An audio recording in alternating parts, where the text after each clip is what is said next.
सभी विद्यार्थियों का समाजशास्त्र की कक्षा में स्वागत है। कि जैसा कि पिछले लेक्चर में आप लोगों ने नातेदारी के प्रकार, जिसमें 2 प्रकार की नातेदारी की बात हुई थी, रक्त संबंधी नातेदारी और विवाह संबंधी नातेदारी। इसी के साथ साथ नातेदारी की श्रेणियों में प्राथमिक नातेदार, द्वितीयक और तृतीयक नातेदार के बारे में चर्चा हुई थी। तो आज का लेक्चर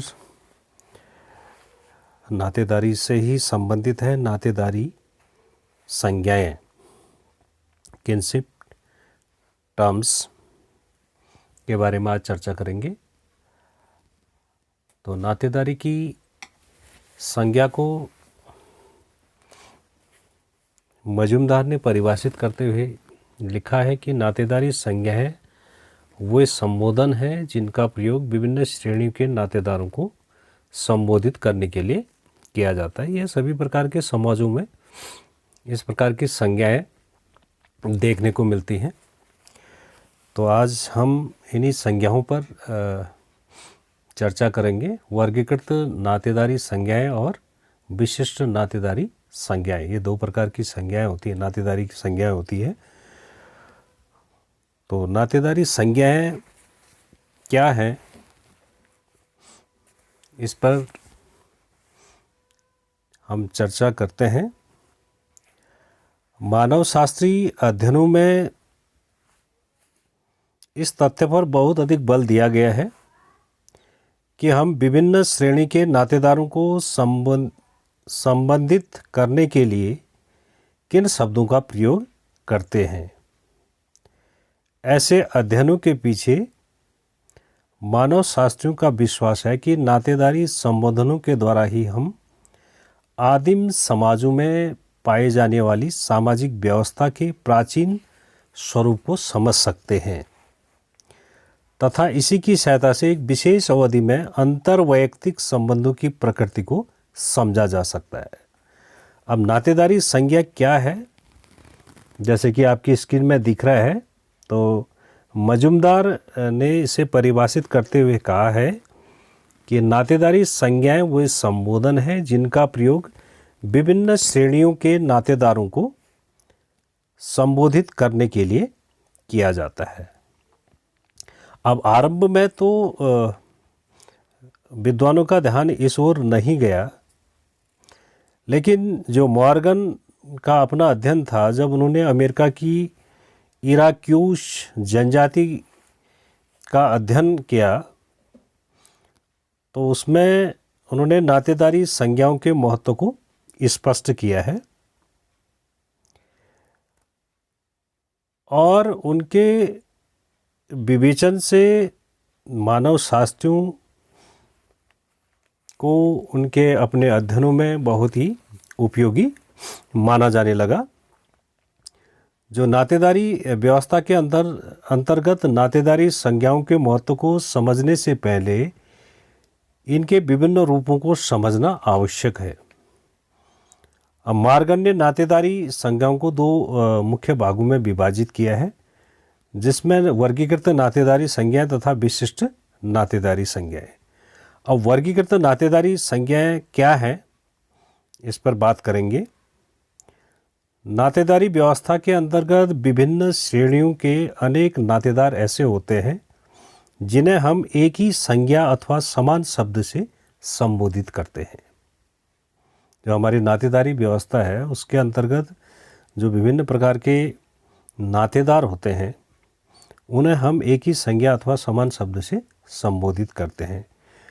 और मॉर्गन ने यह स्पष्ट किया कि अमेरिका की इराक्यूश जनजाति में जिस शब्द से पिता को संबोधित किया जाता है उसी शब्द से पिता के भाई और माता के भाई को भी संबोधित करने का प्रचलन है। अर्थात पिता का भाई ताऊ भी हो सकता है, छोटा भाई चाचा भी हो सकता है और माता का भाई मामा। अर्थात जिस शब्द से वो पिता को संबोधित करते हैं उस शब्द से वो अपने ताऊ या चाचा या मामा को भी संबोधित करते हैं और ये इनमें प्रचलन है। इसी प्रकार जिस शब्द से माँ को संबोधित किया जाता है वही शब्द माँ की बहन के लिए भी प्रयुक्त किया जाता है। और इसका तात्पर्य हुआ कि जब एक ही संज्ञा अथवा संबोधन के द्वारा एक वर्ग के अनेक लोगों को संबोधित किया जाता है, तब ऐसी संबंध संज्ञा को हम वर्गीकृत संज्ञा कहते हैं। अब विभिन्न जनजातियों में वर्गीकृत नातेदारी संज्ञाओं का प्रयोग या उपयोग बहुत प्रचुरता के साथ देखने को मिलता है। एग्जाम्पल के तौर पर सेमा नागाओं में अजा शब्द, जो अजा शब्द है सेमा नागाओं में, का प्रयोग माँ के अतिरिक्त चाची, ताई और मौसी के लिए भी किया जाता है। इसी प्रकार यहाँ अपू शब्द से पिता, चाचा, ताऊ तथा मौसा को साथ साथ संबोधित करने का भी प्रचलन है। वास्तव में वर्गीकृत नातेदारी संज्ञाएं केवल समान वर्ग के लोगों के लिए ही प्रयुक्त नहीं होती हैं, बल्कि कभी कभी विभिन्न पीढ़ियों और विभिन्न लिंग के व्यक्तियों को सभी समान नातेदारी संज्ञा से ही संबोधित करने का प्रचलन पाया जाता है। उदाहरण के लिए कुकी जनजाति में हेपू शब्द के द्वारा केवल दादा, नाना अथवा ससुर को ही संबोधित नहीं किया जाता, बल्कि ममेरे भाई, साले और भतीजे को भी इसी शब्द से संबोधित किया जाता है। और दूसरे शब्दों में यह संबोधन 3 पीढ़ियों तक के लिए अनेक व्यक्तियों के लिए समान होता है। जैसे नागाओं में बूरी शब्द के द्वारा केवल बड़े भाई को ही संबोधित नहीं किया जाता, बल्कि इसी संज्ञा को पत्नी की बहन, चाची और ताई के लिए भी प्रयुक्त किया जाता है। इसका आधार कुछ भी हो, लेकिन जो वर्गीकृत नातेदारी की संज्ञा है एक ऐसी स्थिति को स्पष्ट करती है जिसमें एक वर्ग के अंतर्गत आने वाले व्यक्तियों को एक विशेष नातेदारी संज्ञा द्वारा संबोधित करने का जनजातियों में प्रचलन है। तो दूसरा प्रकार जो है वो विशिष्ट नातेदारी संज्ञाएं हैं। मजुमदार ने जो अध्ययन किया था, मजुमदार का कथन है कि ऐसी संज्ञाएं वास्तविक संबंध की सूचक होती हैं तथा केवल उन विशिष्ट व्यक्तियों के लिए ही प्रयोग में लाई जाती हैं जिनके संदर्भ में या जिन्हें संबोधित करने के लिए बात की जाती है। इसका तात्पर्य है कि माँ, पिता तथा पत्नी आदि ऐसी संज्ञाएं हैं जिनका प्रयोग एक विशेष व्यक्ति के लिए ही किया जाता है। अर्थात दूसरे शब्दों में हम ये कह सकते हैं कि हम केवल उसी व्यक्ति को पिता जैसी संज्ञा से संबोधित कर सकते हैं जिसने हमें जन्म दिया हो, अथवा उसी स्त्री को पत्नी कह सकते हैं जिससे हमारे वास्तविक वैवाहिक संबंध हों। और इस बात का तात्पर्य यह है कि जो विशिष्ट नातेदारी संज्ञाएं मानी हुई नहीं होती, बल्कि ये एक यथार्थ संबंध को स्पष्ट करती हैं। और यह इस अर्थ में स्पष्ट है कि एक विशेष संज्ञा केवल एक विशिष्ट व्यक्ति के लिए ही प्रयोग में लाई जाती है। अब वर्गीकृत जो नातेदारी संज्ञाएं हैं और जो विशिष्ट नातेदारी संज्ञाएं हैं, उनकी प्रकृति से यह स्पष्ट हो जाता है कि इनके बीच अनेक आधारभूत अंतर देखने को मिलते हैं। और इनके बीच जो अंतर हैं उनको यहाँ पर थोड़ा सा मैं बताने का प्रयास करूँगा। जो वर्गीकृत नातेदारी संज्ञाओं के द्वारा एक वर्ग के अनेक व्यक्तियों को समान मानते हुए उन्हें एक ही शब्द द्वारा संबोधित किया जाता है, जबकि विशिष्ट नातेदारी संज्ञाएं वैयक्तिक होती हैं। जैसे पत्नी है तो पत्नी को केवल वह पत्नी क्या है, एक विशिष्ट नातेदारी संज्ञा है। दूसरा जो अंतर है, वर्गीकृत नातेदारी संज्ञाओं के अंतर्गत कभी कभी पीढ़ियों तथा लिंगों के बीच कोई भेद नहीं किया जाता है। जो वर्गीकृत नातेदारी संज्ञाएं हैं उनमें कभी कभी पीढ़ियों और लिंग के बीच भी कोई भेद नहीं किया जाता है। कभी कभी आयु में बहुत बड़े और छोटे व्यक्तियों के लिए तथा स्त्री तथा पुरुष नातेदारों के लिए भी समान संज्ञा का ही प्रयोग कर दिया जाता है। इस प्रकार ऐसी संज्ञाएं अपनी प्रकृति से सामान्यकृत होती हैं, लेकिन विशिष्ट नातेदारी संज्ञाएं इस अर्थ में विशिष्ट है कि यह एक विशेष संज्ञा का प्रयोग एक विशेष व्यक्ति के लिए ही किया जाता है। और जो तीसरा अंतर है, वर्गीकृत नातेदारी संज्ञाएं अक्सर काल्पनिक अथवा मानी हुई होती हैं, और दूसरी ओर विशिष्ट नातेदारी संज्ञाएं जन्म अथवा विवाह के यथार्थ संबंधों पर ही आधारित होती हैं। और जो अगला अंतर है, सामान्यतया जो वर्गीकृत नातेदारी संज्ञाओं का जो संबंध है उन सभी व्यक्तियों से होता है जो हमारे द्वितीयक, तृतीयक अथवा इससे भी आगे की श्रेणियों के नातेदार होते हैं। लेकिन विशिष्ट नातेदारियों का मुख्य संबंध प्राथमिक नातेदारों से अधिक होता है।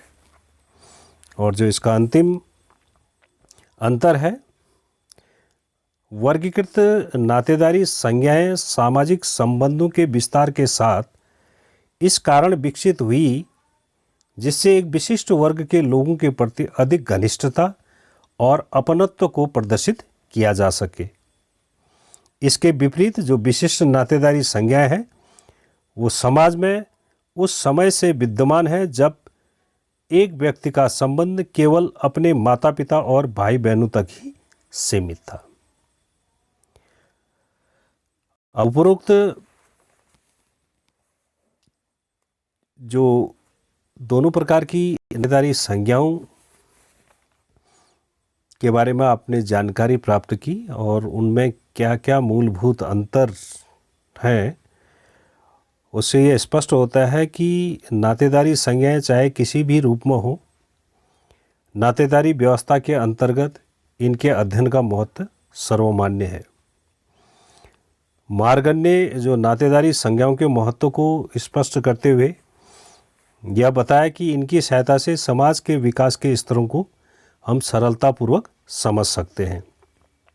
जैसे एग्जाम्पल के तौर पर किसी जनजाति में जब समान स्तर की सभी स्त्रियों को किसी एक संज्ञा द्वारा ही संबोधित किया जाता है तो इससे इस तथ्य पर प्रकाश पड़ता है कि आरंभ में उस जनजाति में समूह विवाह अथवा समूह कामाचार की स्थिति रही होगी। जब एक माँ को और चाची को या ताई को या मौसी को एक ही नाम से संबोधित किया जाता है तो उससे ये स्पष्ट होता है कि जो जनजातियों में सभी स्त्रियों को एक संज्ञा द्वारा जो संबोधित किया जा रहा है उससे यह स्पष्ट होता है कि आरंभ में उस जनजाति में समूह विवाह अथवा समूह कामाचार की स्थिति रही होगी। और इसी संदर्भ में रिवर्स का कथन है कि जो नातेदारी संज्ञाएं इस दृष्टिकोण से प्रकार्यात्मक है कि इससे एक विशेष व्यक्ति के प्रति अनेक दूसरे व्यक्तियों के कर्तव्यों और अधिकारों का बोध होता है।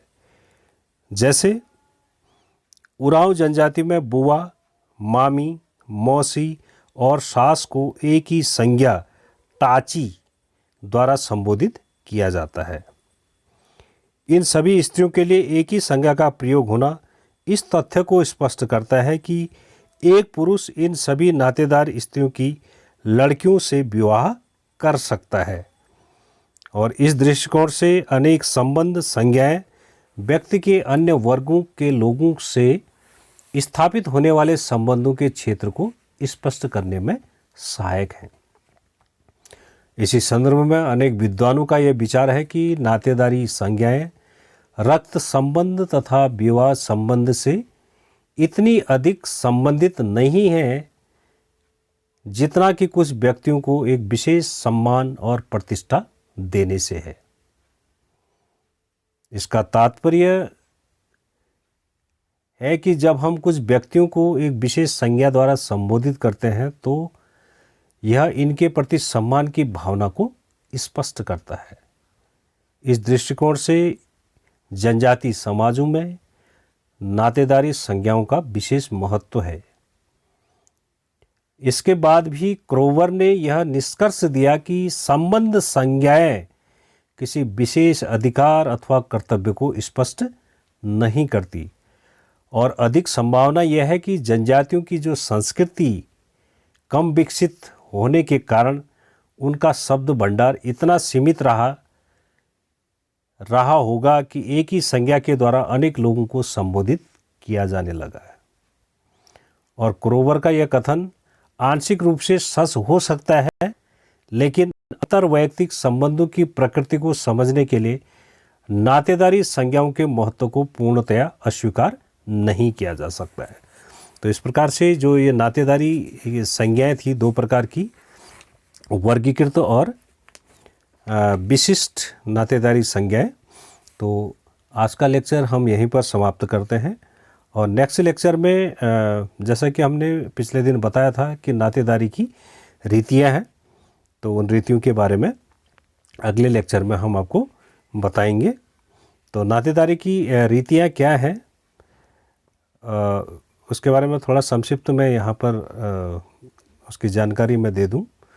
जो नातेदारी व्यवस्था के अंतर्गत रक्त और विवाह से संबंधित व्यक्तियों से हमारा एक विशेष संबंध ही नहीं होता है, बल्कि विशेष प्रकार के संबंधों को अभिव्यक्त करने के लिए कुछ विशेष व्यवहारों अथवा रीतियों को भी महत्व दिया जाता है। वास्तव में हम विभिन्न नातेदारों से जो संबंध स्थापित करते हैं उनमें कुछ का आधार श्रद्धा और सम्मान होता है, तो अनेक व्यवहारों का आधार स्नेह, प्रेम और परिहास होता है। और इसके अतिरिक्त जो नातेदारी व्यवहार हैं उनको नियंत्रित करने के लिए अनेक ऐसी रीतियां भी विकसित हो जाती हैं जिनके द्वारा कुछ व्यक्तियों के बीच घनिष्ठता बढ़ाने का प्रयत्न किया जाता है अथवा कुछ व्यक्तियों को एक दूसरे से पृथक रखा जाता है। तो जैसे एग्जाम्पल के लिए बच्चों का अपने माता पिता से स्थापित होने वाला संबंध श्रद्धा और सम्मान का होता है, जबकि जो जीजा या साली अथवा देवर भाभी के बीच मधुरता और परिहास के संबंध पाए जाते हैं। और अनेक रीतियां दामाद और ससुर के बीच दूरी बनाए रखने का भी प्रयत्न करती हैं, जबकि कुछ रीतियों के द्वारा मामा और भांजे के बीच घनिष्ठता उत्पन्न करने का प्रयत्न भी किया जाता है। तो व्यवहार के इन सभी ढंगों को हम नातेदारी की रीतियां, किनशिप रीजेज कहते हैं। इनमें से कुछ रीतियों को जो हम इस आपके सिलेबस में पढ़ेंगे, परिहार है और परिहास संबंध है और माध्यमिक संबोधन है और मातुलेय, प्रीत भगिनी अधिकार, सह प्रसविता या सहकष्टी, ये आप लोगों को सिलेबस के अंतर्गत बताया जाएगा। तो जो नेक्स्ट लेक्चर होगा आप लोगों को इन्हीं जो नातेदारी की रीतियां हैं इन्हीं के बारे में बताया जाएगा। तो आज का लेक्चर हम यहीं पर समाप्त करते हैं। तो थैंक